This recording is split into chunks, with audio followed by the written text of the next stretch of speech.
السلام عليكم ورحمة الله وبركاته. الحمد لله الذي بذكره تطمئن القلوب، والصلاة والسلام على النبي المحبوب وعلى آله وصحبه ومن صار على خير الدرب. أما بعد، يقول الله سبحانه وتعالى في القرآن الكريم: فاذكروني أذكركم واشكروا لي ولا تكفرون. Saudara-saudara hadirin ma'asyiral muslimin wal muslimat, bil khusus jamaah HEM yang sangat saya muliakan, pada mimbar ta'lim pagi hari ini saya akan menyampaikan judul sesuai yang diberikan kepada saya, keutamaan membaca zikir atau wirid setiap hari. As-Sayyid Muhammad ibn Alawi al-Maliki rahimahullahu ta'ala, di dalam kitab beliau Syaraful Ummatil Muhammadiyah, kemuliaan umat Nabi Muhammad sallallahu alaihi wasallam, ada judul yang beliau berikan di dalamnya, Syaraful Dzakirin min hadhil ummah, kemuliaan orang-orang yang berzikir dari umat Nabi Muhammad sallallahu alaihi wasallam. Wa min asy-syaraf alladhi iddakharahu Allah subhanahu wa ta'ala li hadhihi al-ummah ما أعده الله تعالى للذاكرين من الفضل والثواب بذكرهم. Dan dari kemuliaan yang Allah limpahkan kepada umat Nabi Muhammad, apa yang Allah sediakan lidzakirin, bagi orang-orang yang selalu berzikir, minal fadli, daripada fadilah, wathawab, dan ganjaran bidzikrihim, sebab zikir mereka. Yang pertama yang akan Allah berikan adalah annal abda yastafidu bidzikri khususiyah la ashraf minha indahu wa la a'azza minha ladayh, wa hiya ma'iyatul haqqi subhanahu wa ta'ala wa dzakara lahu fil mala'il a'la. Yang pertama yang akan diberikan Allah subhanahu wa ta'ala, bahwa dengan berzikir kepada Allah seorang hamba akan memperoleh kekhususan tertentu yang tidak ada kekhususan lain yang lebih mulia daripadanya. Apa itu? Ia akan bersama Allah subhanahu wa ta'ala. Ia akan diingat oleh Allah subhanahu wa ta'ala. Sebagaimana di dalam Al-Quran Allah berfirman, fadhkuruni azkurkum, maka berzikirlah engkau kepadaku, azkurkum, maka aku akan mengingat engkau. Aku akan selalu mengingatmu. Ketika engkau berzikir kepadaku, aku akan mengingat engkau. Kama jaa fil hadis an Abi Hurairah radhiyallahu an, sebagaimana juga di dalam hadis yang diriwayatkan Abi Hurairah, qala Rasulullah sallallahu alaihi wasallam, Rasul bersabda, yaqulullah, Allah berfirman dalam hadis qudsi, Ana 'inda dhanni 'abdi bi wa ana ma'ahu idza dzakarani. Sesungguhnya aku itu tergantung prasangka hambaku. Wa ana ma'ahu, dan aku akan bersama dia.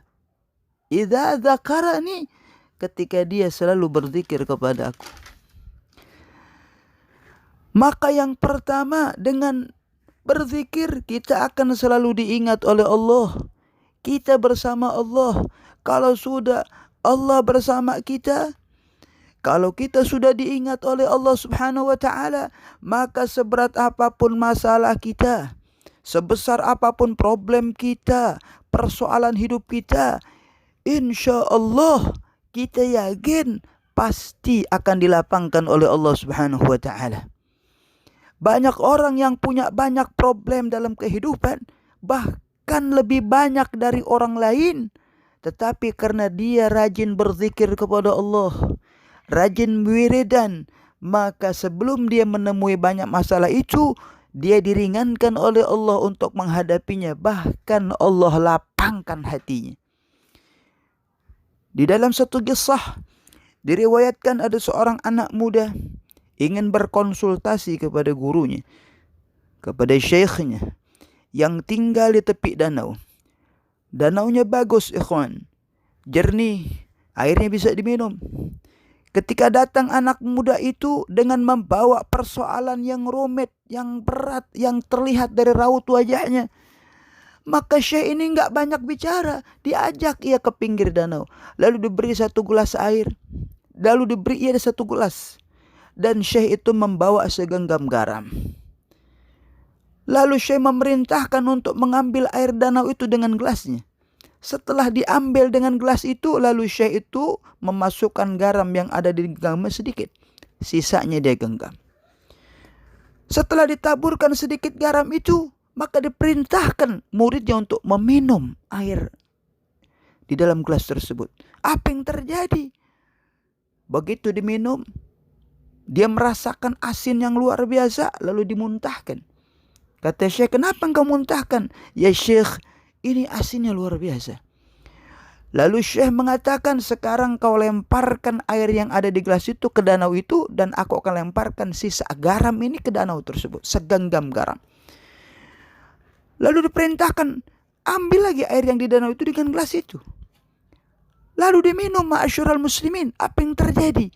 Air itu tawar. Air itu segar, tidak asin. Kata Syekh, itulah kondisi hati engkau. Masalah sebesar apapun, kalau hatimu lapang, selapang danau itu, kalau hatimu luas seluas danau itu, maka kesulitan besar pun akan mengecil.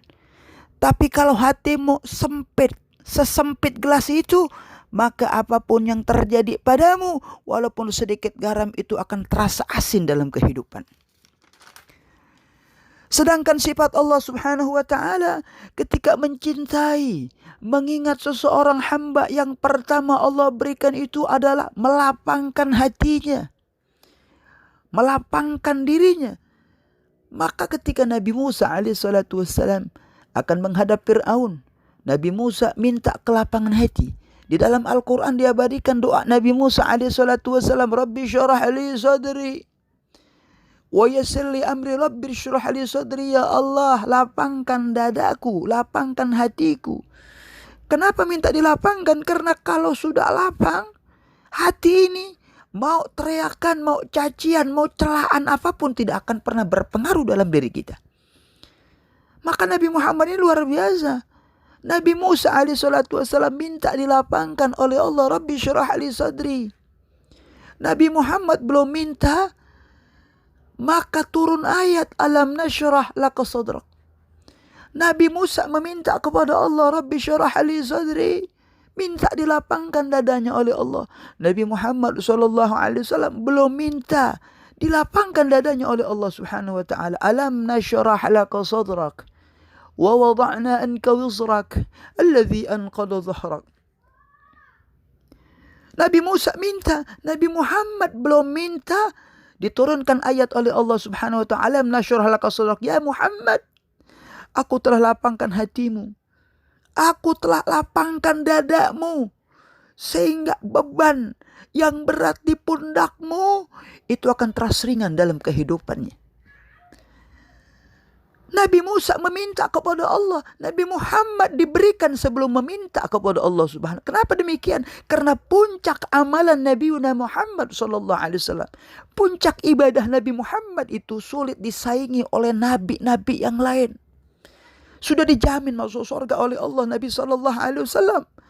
Tetapi tahajudnya luar biasa, sampai bengkak kakinya Nabi Muhammad. Kenapa?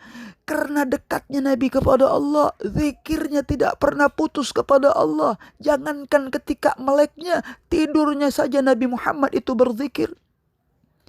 Diriwayatkan dalam hadis, Rasul pernah berkata kepada Aisyah, ya Aisyah, inna ainayya tanamani wa la yanamu qalbi.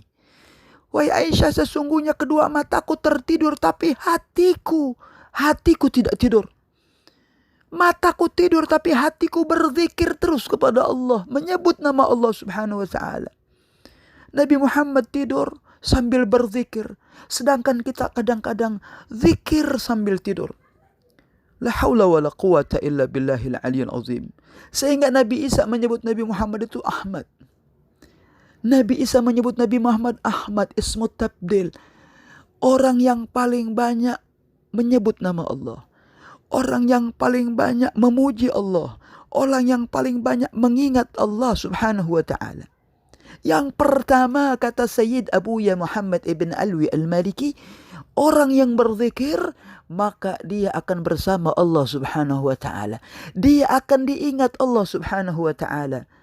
Di dalam Al-Qur'an dikatakan oleh Allah, alladzina amanu wa tatma'innu qulubuhum bi dzikrillah, ala bi dzikrillah tatma'innul qulub. Orang-orang yang beriman, wa tatma'innu qulubuhum, dan hati mereka tenang, bi dzikrillah, dengan zikir kepada Allah, ala bi dzikrillah, kata Allah, sungguh dengan zikir kepada Allah, tatma'innul qulub, hatimu akan lapang, hatimu akan tenang, hatimu akan tentram, semua masalahmu akan diselesaikan Allah Subhanahu wa taala. Ma'asyiral muslimin hadirin rahimakumullah. Kemudian kata Sayyid Abu Ya Al-Maliki, dikatakan walaupun tidak berurutan karena banyaknya bahasan dalam kitab ini, saya ringkaskan, wadzakiruna tuhitu bihimul malaikah wa ta'ammuhumur rahmah wa ya'luhumul wiqar wa ridwan. Orang yang berzikir itu tuhitu bihimul malaikah, akan dikelilingi oleh malaikatnya Allah Subhanahu wa taala. Diaminkan doanya oleh malaikat. Wa ta'ammuhumur rahmah, dan akan disebarkan rahmat kepada mereka. Wa ya'luhumul wiqar, akan ditinggikan mereka dengan keagungan dan mendapatkan ridwan, keridhaannya Allah.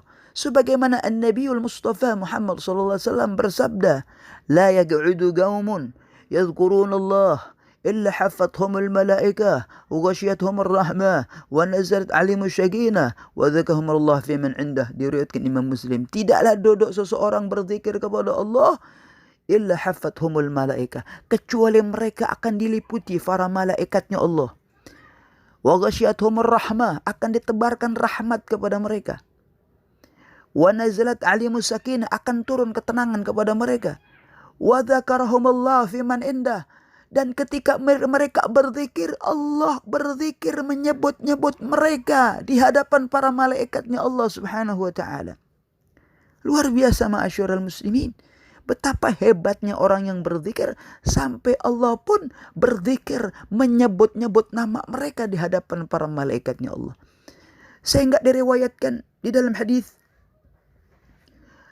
ketika Allah membangkitkan manusia pada hari kiamat, ada suatu golongan yang sangat luar biasa indahnya. Muka mereka bercahaya, penuh dengan kemuliaan, bertabur lu'lu', mutiara-mutiara. Yaghbituhumun nas, sampai manusia itu ghibthah, iri kepada mereka. Mereka bukannya nabi, mereka bukannya rasul, mereka bukannya syuhada. Sampai Nabi ditanya, ya Rasulullah, siapa mereka yang dibangkitkan Allah Subhanahu wa taala di akhirat, yang keadaannya begitu luar biasa hebatnya, wajah mereka bercahaya, penuh dengan mutiara-mutiara di dalam tubuh mereka. Sampai para nabi, para syuhada, manusia ghibthah, iri kepada mereka. Lalu kata Nabi sallallahu alaihi wasallam, hum al-mutahabbuna fillah min qabail syatta wa biladin syatta yajtami'una ala dzikrillah subhanahu wa ta'ala yadhkuruna. Mereka itu orang-orang yang di dunia saling bercinta karena Allah, dari kabilah-kabilah yang berbeda-beda, dari negara yang berbeda-beda. Yajtami'un, mereka berkumpul ala dzikrillah, berzikir kepada Allah, mengingat Allah, wa yadhkurunahu, selalu mengingat Allah. Maka itulah mereka yang dibangkitkan dengan keadaan yang luar biasa. Diriwayatkan Imam At-Tabrani dalam sanad yang hasan. Kemudian juga disebutkan di situ oleh Sayyid Abu Ya, orang yang berzikir maka hatinya akan bersih. Saqalatil qulub zikrullah. Penyikat hati, pembersih karat hati dengan berzikir. Kemudian bisa melembutkan akhlak, menjaga dari waswasul khannas yang dihembuskan syaitan ke dalam hati hamba. Orang yang berzikir maka dijaga dari waswasul khannas. Kemudian Allah akan hapuskan dosa-dosa mereka. Dan masih banyak lagi keutamaan fadilah-fadilah yang Allah berikan kepada orang-orang yang berzikir, yang insya Allah nanti akan disampaikan dalam waktu-waktunya akan datang yang lebih panjang, lebih rinci dari ini. Semoga apa yang disampaikan singkat ini bermanfaat untuk saya dan saudara-saudara sekalian. Billahi taufiq wal hidayah. Wassalamualaikum warahmatullahi wabarakatuh.